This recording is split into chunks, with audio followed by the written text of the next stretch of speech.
Hello, ladies and gentlemen. I am sick of doing that introduction. That is something to greet the viewers.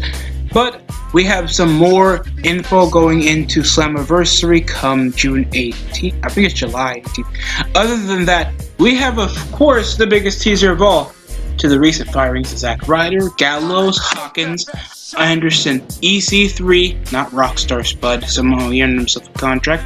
I forgot Kurt Angle was even released until he was somehow hired as a referee against Timothy Thatcher and of course Matt Riddle. No Sarah Logan was put up to the news. Somehow she seems undesirable.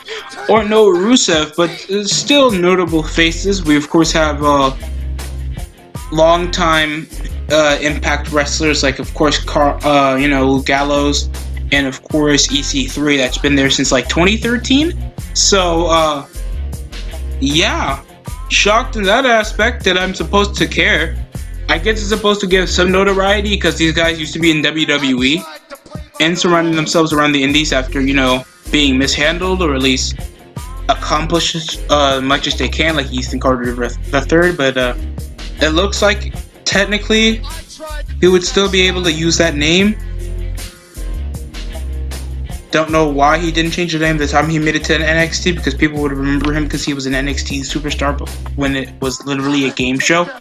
And I guess Luke is going to go back to Doc Gallows the time he goes back to Impact, and not because New Japan, because he literally was named that time he was part of Aces and Eights. And I guess Anderson will keep his other name. Don't know what Hawkins and Ryder are going to do that. I guess because Ryder's going to use his real name, I guess he's technically over because Robbie E was literally a rip-off gimmick of his. Other than that, I guess if you care about this, this is big news for you if you're a big Impact fan or a long-time TNA fan to Impact fan that's been declining over the product for the last 5 years. Until I think like 2018, they sort of got their shit together, got some good pay-per-views. Until like Brian Cage got snatched up, and then they got Michael Elgin. Heath Slater been a major favorite to go because he had a pretty popular tag team at the time with Rhino. Rhino even did a subtle reference when he was talking to, I think, Ace Austin or something, or somebody. I think he used to be part of the Desi Hit Squad. Yeah. So, big news. They even got somebody, Dorazzo. She was a jobber against Nia Jax. Shockingly, she did not die. One of the very few victims. And, Impact is going to go back to their ways of getting regurgitated WWE trash. Because right now, there's only been one guy from the indies that they really got. It's Purrazzo. It's Deonna Purrazzo. So apologies, I'm an uncultured swine.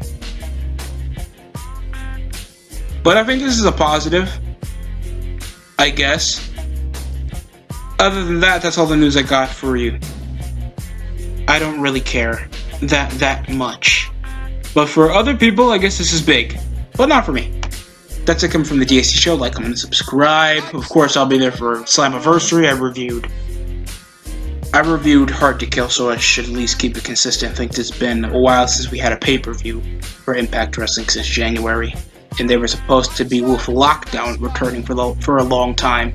I haven't seen a cage match since O'Brien dropped the title to Callahan. So, yeah.